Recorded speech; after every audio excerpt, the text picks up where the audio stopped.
5 రాష్ట్రాల ఎన్నికలైపోయాయి. ఫలితాలు కూడా వచ్చేశాయి. ఎవరు బాస్ అయ్యారో, ఎవరు లాస్ అయ్యారో ఇండియా మొత్తం చూసింది. ఇక ఎలక్షన్ తగ్గిపోయిందనుకుంటే కొత్తగా ఈసీ హీట్ రేగింది. ఎలక్షన్ కమిషన్ తీరుపై మమతా బెనర్జీ చేసిన కామెంట్స్ కొత్త చర్చకు దారి తీశాయి. అన్ని పార్టీలు ఈ ఇష్యూపై పోరాడాలని దీదీ పిలుపు కూడా ఇచ్చింది. చాలా రోజులుగా ఈసీ కేంద్రానికి తొత్తుగా వ్యవహరిస్తోందన్న విమర్శలు, ఆరోపణలు వెల్లువెత్తుతున్నాయి. ఇప్పుడు దేశంలోని పొలిటికల్ పార్టీల టార్గెట్ ఈసీయేనా? ఇదే ఇవాల్టి wide angle.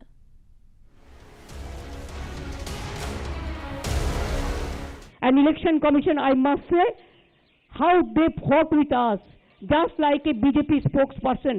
But ultimately, I'll go to Constitution bench, because whatever they have done for this time in Bengal, there must be something, some limitation, some Lakshman Rekha for the election commission also. Only 3 nominated men, and here the retired officer, they cannot control this country. They have to take care also for the democracy. చూసారుగా, Bengal result వచ్చాక Mamata Banerjee first reaction ఇది. కేంద్ర ఎన్నికల సంఘం తీరుపై ఆమె చేసిన విమర్శలే ఇప్పుడు హాట్ టాపిక్ గా మారాయి. ఈసీ బీజేపీ అధికార ప్రతినిధిలా పనిచేసిందని, ఎన్నికల కమిషన్ తీరుపై సుప్రీంకోర్టుకు వెళ్తాను అని తెగేసి చెప్పింది దీదీ. బేసిక్గా గెలిచిన పార్టీలు విజయోత్సాహంతో మాట్లాడతారే తప్ప ఇలాంటి డైలాగులు చెప్పరు. ఒకసారి గెలిచాక ఈ ఇష్యూని అస్సలే పట్టించుకోరు. నిజానికి ఈ రకమైన ఆరోపణలు, విమర్శలు ఓడిపోయిన పార్టీలు చేస్తాయి. వాళ్లు ఎలక్షన్ కమిషన్ తీరుపై అనుమానం వ్యక్తం చేస్తారు. కానీ బెంగాల్లో దద్దరిల్లిపోయే ఫలితం వచ్చాక కూడా మమతా బెనర్జీ ఈసీపై పోరాటం చేస్తాను అని చెప్పారు. తనతో పాటు మిగతా రాజకీయ పార్టీలు కూడా కలిసి రావాలని పిలుపునిచ్చారు. అంతా కలిసి ఈసీ వ్యవహరిస్తున్న తీరుకు వ్యతిరేకంగా మాట్లాడాలని చెప్పడమే ఇప్పుడు దేశమంతటా కొత్త చర్చకు దారితీసింది.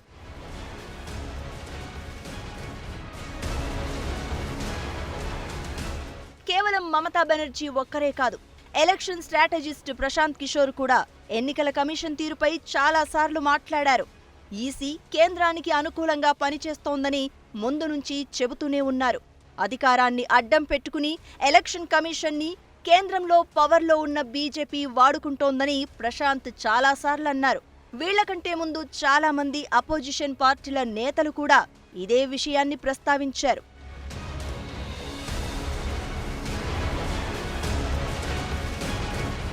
ఐదు రాష్ట్రాల ఎన్నికల ఫలితాల్లో కేంద్రానికి షాక్.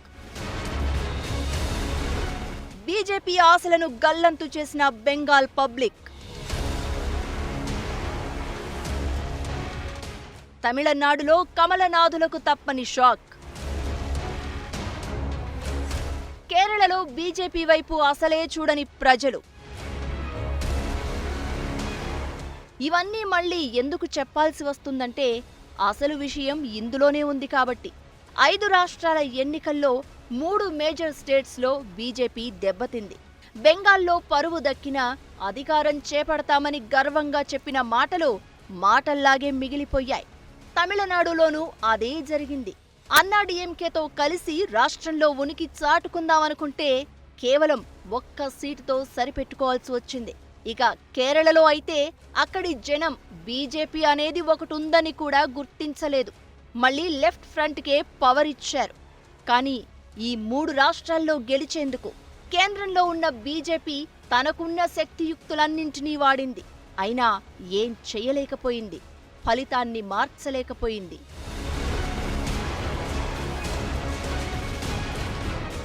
ఇప్పుడు దేశమంతటా ఒక ఇష్యూ మీదే చర్చ నడుస్తోంది. అదే వ్యవస్థల దుర్వినియోగం. కేంద్రం చేతుల్లో ఉన్న వ్యవస్థలను బీజేపీ తమ ఇష్టమొచ్చినట్లుగా వాడుకుంటోందన్న ప్రచారం ఈ మధ్య ఎక్కువైంది. ఇదే విషయంపై రాజకీయ పార్టీల నేతల ఆరోపణలు కూడా వెల్లువెత్తుతున్నాయి. ఎన్నికలు జరిగిన ప్రతిసారి కేంద్ర ఎన్నికల కమిషన్ తీరుపై చాలా రకాల విమర్శలు వస్తున్నాయి. ఈసీ కేంద్రంలోని బీజేపీ ప్రభుత్వానికి అనుకూలంగా పనిచేస్తోందని, కేంద్రంలోని పెద్దలు చెప్పినట్లుగానే ఎలక్షన్ కమిషన్ నడుచుకుంటోందని ఆరోపిస్తున్నారు. ఎలక్షన్ కమిషన్ తీరుపై ఈ స్థాయిలో ఆరోపణలు వెల్లువెత్తడానికి చాలా ఎగ్జాంపుల్సే ఉన్నాయి. అధికారంలో ఉన్న బీజేపీ నేతలు ప్రచారంలో రూల్స్ బ్రేక్ చేసినా, స్పీచ్ల్లో లైన్ క్రాస్ చేసినా ఈసీ పెద్దగా చర్యలు చేపట్టిన దాఖలాలు లేవు. వాళ్ళు ఎలాంటి చర్యలు తీసుకోకపోవడమే ఇప్పుడు ప్రశ్నలకు తావిస్తోంది. అదే బీజేపీకి వ్యతిరేకంగా ఉన్న పార్టీలు, కేంద్రాన్ని ఎదిరిస్తూ మాట్లాడే లీడర్లు ఏం మాట్లాడినా తప్పని ఎత్తి చూపుతున్నారు. ఎన్నికల కోడ్ ఉల్లంఘించారనో, నిబంధనలు అతిక్రమించి మాట్లాడారనో, రెచ్చగొట్టే వ్యాఖ్యలు చేశారనో ఇలా ఏదో ఒకటి తీసుకొచ్చి పదుల సంఖ్యలో రూల్స్ చూపించి వారిపై వెంటనే చర్యలు తీసుకుంటున్నారు.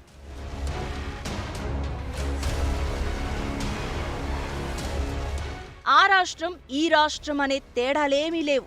ఏ రాష్ట్రంలోనైనా ఎలక్షన్ కమిషన్ ఇలాగే వ్యవహరిస్తోందన్న విమర్శలు వెల్లువెత్తుతున్నాయి. కేంద్రానికి వ్యతిరేకంగా గళమెత్తే నాయకులున్న చోటైతే ఇంకాస్త డోసు ఎక్కువ పెంచుతారు. కానీ ట్రీట్మెంట్, ఇంప్లిమెంట్ ఏ స్టేట్లోనైనా ఒకటే. ఈశాన్యంలో ఉన్న బెంగాల్ అయినా, సౌత్లో ఉన్న తమిళనాడు, కేరళ అయినా ఈసీ యాక్షన్ ప్లాన్ మాత్రం సేమ్ టు సేమ్.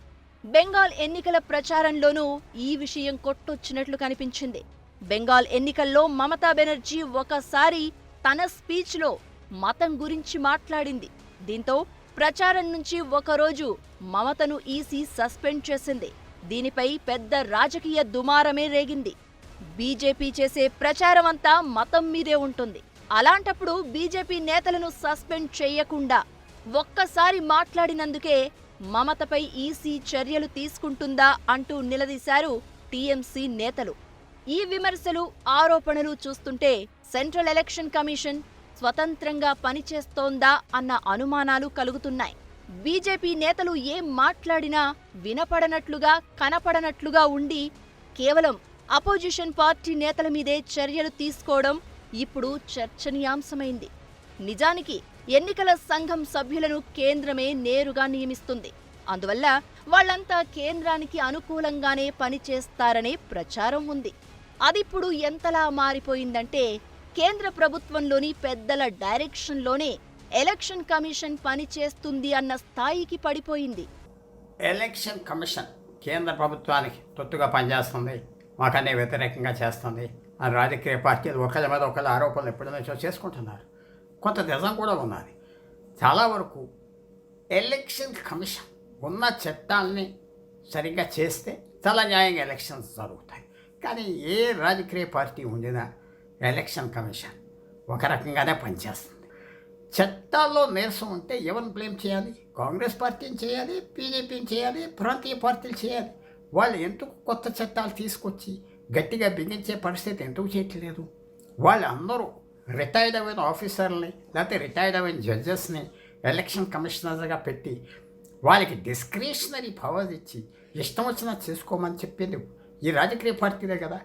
అవకాశం వచ్చినప్పుడు పార్టీలు వాడుకుంటున్నారు. అందువల్ల అధికారంలో ఉన్నప్పుడు మార్పేంత.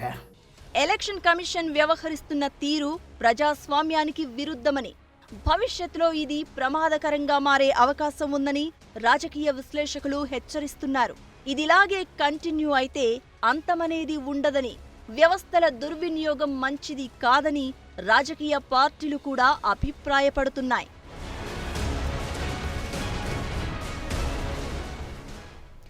సెంట్రల్ ఎలక్షన్ కమిషన్ మీద వస్తున్న ఆరోపణలు, విమర్శలు చూస్తుంటే మిగతా కేంద్ర సంస్థలపైన ఇదే రకమైన అనుమానాలు వ్యక్తమవుతున్నాయి. ఐటీ, ఈడీ, సిబిఐ లాంటి దర్యాప్తు సంస్థలు కూడా కేంద్రం డైరెక్షన్లో పనిచేస్తాయా అన్న డౌట్ మొదలైంది. ఎందుకంటే కేవలం ఎన్నికలు జరిగే కొద్ది రోజుల ముందే ఇవన్నీ యాక్టివేట్ అవుతుంటాయి. ఆ తర్వాత ఎప్పట్లాగే సైలెంట్ అయిపోతుంటాయి. అందుకే ఈ దర్యాప్తు సంస్థలు చేసే దాడులు కూడా ఇప్పుడు హాట్ టాపిక్గా మారాయి. IT, income tax department, ED, directorate of enforcement, CBI, central bureau of investigation. IT, ED, CBI. కేంద్ర ప్రభుత్వంలో ఈ 3 దర్యాప్తు సంస్థలు కీలకమైనవే కాదు, చాలా పవర్ఫుల్ కూడా. అక్రమాస్తుల లెక్క తేల్చేందుకు ఐటీ, విదేశాల్లో పెట్టుబడుల గుట్టురట్టు చేసేందుకు ఈడీ, నిజాలు తేల్చేందుకు సిబిఐ. ఇలా ఒక్కో దర్యాప్తు సంస్థ ఒక్కో పని చేస్తుంది. కానీ ఇవన్నీ ఎవరి కోసం పనిచేస్తాయి, ఎలా పనిచేస్తాయి, ఎప్పుడు పనిచేస్తాయన్న దానిపైనే ఇప్పుడు ఇండియా వైడ్ డిబేట్ నడుస్తోంది. కేంద్ర సంస్థలన్నింటినీ సెంట్రల్లో పవర్లో ఉన్న పార్టీనే కంట్రోల్ చేస్తుందనే ఆరోపణలు కూడా ఉన్నాయి. వాళ్లకు అవసరమైనప్పుడు తీసే అస్త్రాలుగానే వీటిని చెబుతూ ఉంటారు. అందుకే 5 రాష్ట్రాల ఎన్నికలకు ముందు ఈ దర్యాప్తు సంస్థల దుర్వినియోగం కూడా చర్చకొస్తోంది. వాళ్ళ దేశంలో వ్యవస్థలు చాలా వరకు కరప్ట్ అయిపోయినాయి. వాళ్ళ డిగ్నిటీ పోయింది.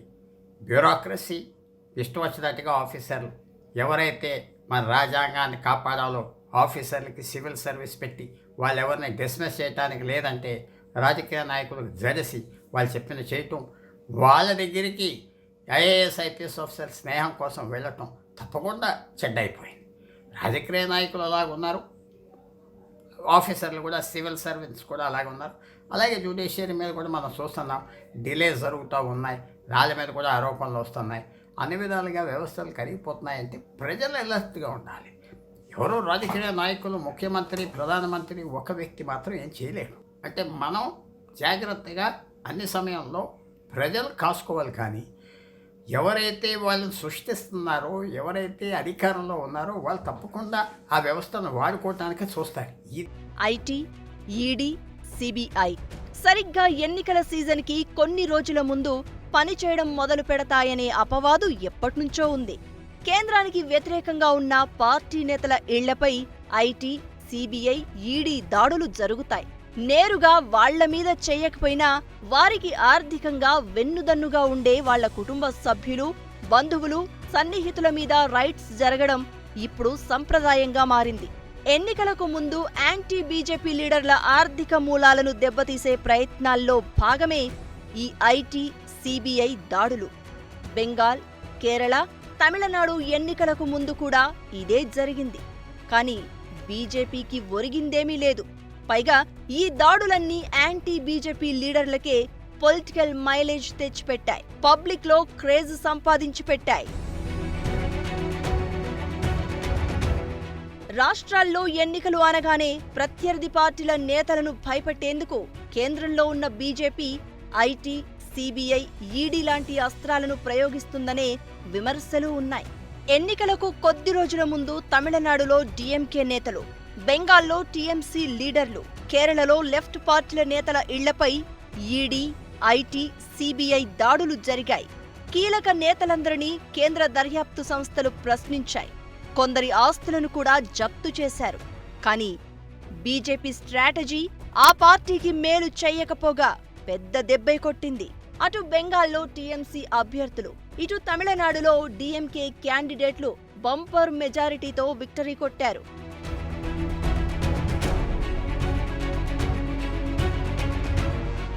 తమిళనాడు అసెంబ్లీ ఎన్నికల పోలింగుకు 4 రోజుల ముందు డీఎంకే చీఫ్ స్టాలిన్ కుమార్తె సెంతమరాయ్, ఆమె భర్త సెబరీషన్ ఇళ్లతో పాటు కరూర్ స్థానంలోని డీఎంకే అభ్యర్థి సేంధిల్ బాలాజీ, ఆనంద్ నగర్ డీఎంకే క్యాండిడేట్ కార్తీక్ మోహన్ ఇళ్లపై ఇన్కమ్ ట్యాక్స్ రైడ్స్ జరిగాయి. అదే రోజు చెన్నై, కోయంబత్తూర్, కరూర్లో డీఎంకేకు సంబంధించిన మొత్తం 28 చోట్ల ఐటీ సోదాలు జరగడం హాట్ టాపిక్ గా మారింది. డీఎంకేకు చెందిన ఎంపీ జగద్రక్షకన్కు చెందిన 89 కోట్ల ఆస్తులను కూడా ఈడీ జప్తు చేసింది. ఇక బెంగాల్లో ఎన్నికలకు నెల రోజుల ముందు టీఎంసీ అధినేత్రి సీఎం మమతా బెనర్జీ అల్లుడు ఎంపీ అభిషేక్ బెనర్జీ ఇంట్లో సిబిఐ అధికారులు సోదాలు చేశారు. పశువుల అక్రమ తరలింపు కేసుకు సంబంధించి మార్చిలో TMC youth leader Vinay Mishra సోదరుడిని ఈడీ అదుపులోకి తీసుకుంది. పోంజీ స్కామ్ కేసుకు సంబంధించి మార్చి 15న మమతా బెనర్జీ సన్నిహితుడు పార్థ చటర్జీకి సిబిఐ సమన్లు జారీ చేసింది. కేరళలోనూ ఎన్నికలకు ముందు సీఎం పినరయ్ విజయన్పై ఈడీ అస్త్రాన్ని ప్రయోగించింది కేంద్రంలోని బీజేపీ. సోదాలు, దర్యాప్తుతో ఆయనను ఇబ్బందులు పెట్టే ప్రయత్నం చేశారు.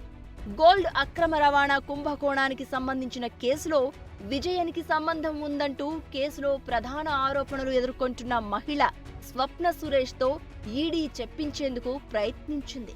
అలాగే ఈ కేసుకు సంబంధించి పినరయ్కి ప్రిన్సిపల్ సెక్రటరీగా పనిచేసిన ఐఏఎస్ అధికారి శివశంకర్ను ఈడీ అదుపులోకి తీసుకుంది. ఇలా దేశంలో కొరకరాని కొయ్యగా మారిన రాష్ట్రాల్లో ఏదో రకంగా లోకల్ లీడర్లను భయపెట్టాలని చూసింది బీజేపీ. కానీ అవేవీ వర్కౌట్ కాలేదు.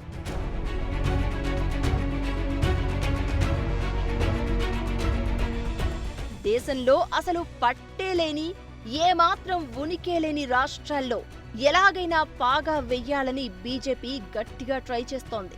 అలాంటి రాష్ట్రాల్లో ఎలాగైనా అధికారం చేజిక్కించుకునేందుకు ఇలాంటి శక్తియుక్తులన్నింటినీ ప్రయోగిస్తూ ఉంటుంది. కేంద్ర దర్యాప్తు సంస్థలతో ఇబ్బంది పెట్టాలని చూస్తూ ఉంటారు కేంద్రంలోని పెద్దలు.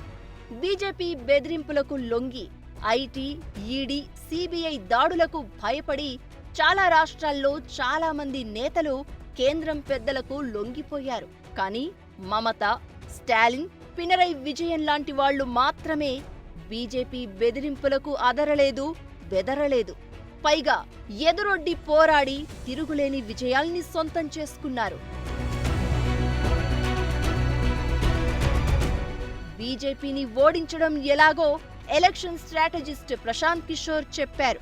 అన్ని రకాలుగా శక్తియుక్తులున్న బీజేపీని ఎదుర్కోవడం కష్టంగా ఉందని కాంగ్రెస్ నేతలు చేస్తున్న ప్రకటనలపై పీకే రియాక్ట్ అయ్యారు. ప్రజలు వెంట ఉంటే, బీజేపీకి ఉన్న శక్తిపై ఫైట్ చేసే సాహసం చేస్తే విజయం తథ్యమని బెంగాల్ ఎన్నికలు ప్రూవ్ చేశాయంటున్నారు ప్రశాంత్ కిషోర్. బీజేపీకి బలమైన నాయకత్వం, ఎన్నో ఇతర బలాలు, మీడియా మద్దతు ఉన్నప్పటికీ ప్రజాబలం ఉంటే అవేవీ పనిచేయవన్నారు ప్రశాంత్ కిషోర్. 5 రాష్ట్రాల ఎన్నికలకు ముందు బీజేపీ ఎన్ని ఎత్తులు వేసినా, వ్యూహాలు పన్నినా, తన చేతిలో ఉన్న దర్యాప్తు సంస్థలతో ఎన్ని దాడులు చేయించినా, ఇన్వెస్టిగేషన్లు మొదలు పెట్టినా ఒక్కటి కూడా వర్కౌట్ కాలేదు. పైగా తాము టార్గెట్ చేసిన లీడర్లకే బీజేపీ చేసిన దాడులు, సోదాలు కలిసొచ్చాయి. వాళ్లంతా బంపర్ మెజారిటీతో గెలిచి తమ తమ రాష్ట్రాల్లో కమలం పార్టీకి అస్సలు గుర్తింపే దక్కకుండా చేశారు. ఇప్పుడు ఇండియా మెదడులో మెదులుతున్న క్వశ్చన్స్ రెండే రెండు. ఒకటి, కేంద్రానికి ఈసీ తొత్తుగా పనిచేస్తోందా? 2, ఐటీ, ఈడీ, సిబిఐ లాంటి కేంద్ర దర్యాప్తు సంస్థలన్నీ ఎన్నికలుంటేనే పనిచేస్తాయా? 5 రాష్ట్రాల ఎలక్షన్ రిజల్ట్ తర్వాత ఈ 2 ప్రశ్నలే టాక్ ఆఫ్ ది కంట్రీగా మారాయి. వ్యవస్థల దుర్వినియోగంపై ఇప్పుడు రాజకీయ ఆరోపణలు వెల్లువెత్తుతున్నాయి. మరి దీన్ని ఆపేదెవరు? ఎండ్ కార్డ్ వేసేదెవరు? ఇదిలాగే కంటిన్యూ అయితే పబ్లిక్ పంచ్ తప్పదా? బెంగాల్, కేరళ, తమిళనాడు ఫలితాలు ఇస్తున్న వార్నింగ్స్ ఏంటి?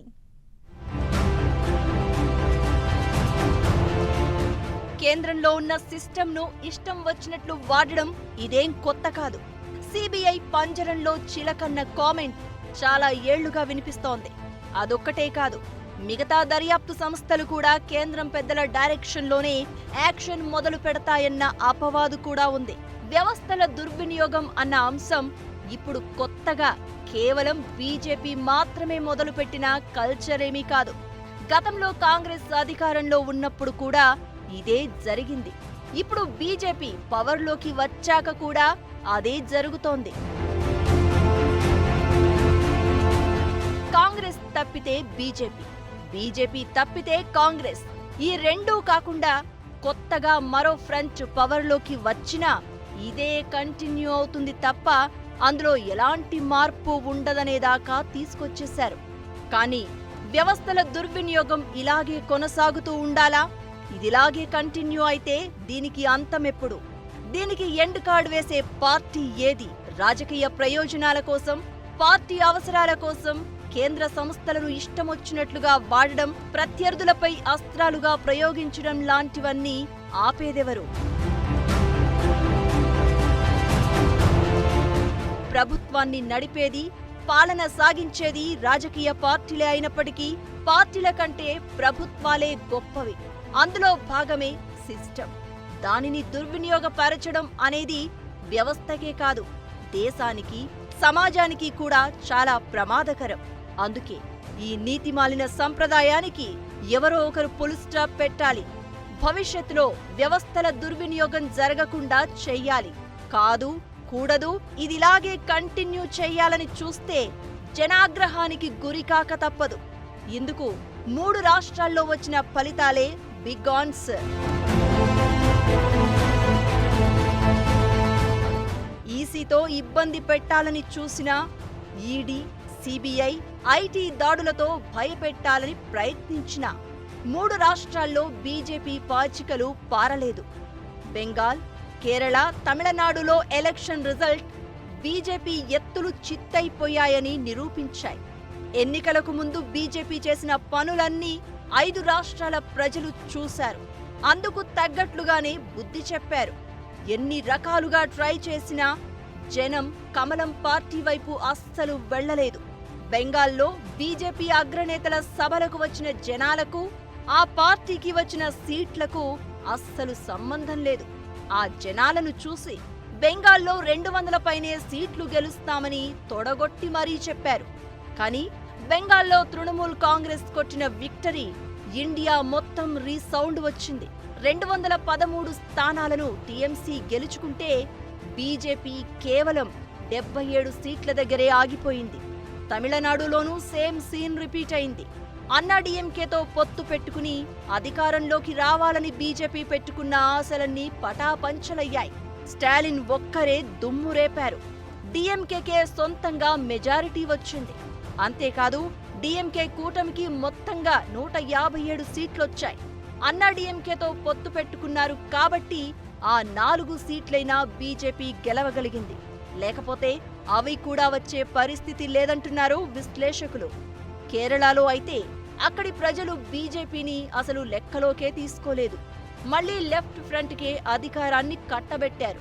కేరళలో బీజేపీ ఎంతలా ప్రచారం చేసినా ఒక్కరు కూడా పట్టించుకోలేదు. ఒక్క సీటులో కూడా గెలవనీయలేదు. రాజకీయ పార్టీలు, రాజకీయ నాయకులు ఎప్పటికీ శాశ్వతం కాదు. ఎన్నో పార్టీలు వస్తూ ఉంటాయి, పోతూ ఉంటాయి. ఎందరో లీడర్లు పుడుతూ ఉంటారు, కనుమరుగైపోతూ ఉంటారు. కానీ ప్రజాస్వామ్య దేశంలో ప్రజలు, వ్యవస్థే శాశ్వతం. అంతిమ తీర్పు ప్రజలదే. ఎవరు ఉండాలి, ఎవరు ఉండకూడదో కూడా వాళ్లే నిర్ణయిస్తారు. వాళ్లే నిర్ణయించాలి కూడా. అధికారంలో ఉన్నవాళ్లు ఏం చేస్తున్నారు అన్నది ఎప్పటికప్పుడు జనం గమనిస్తూనే ఉంటారు. ఇవేవీ పట్టించుకోకుండా పార్టీ ప్రయోజనాల కోసం ప్రత్యర్థులను దెబ్బతీయాలని చూస్తే జనాగ్రహానికి గురికాక తప్పదు. ఇందుకు 3 కీలక రాష్ట్రాల్లో వచ్చిన ఎన్నికల ఫలితాలే బిగ్ ఎగ్జాంపుల్. ఇలాంటి ప్రయోగాలు ఎప్పుడు జరిగినా ఇవే ఫలితాలు రిపీట్ అవుతూనే ఉంటాయి.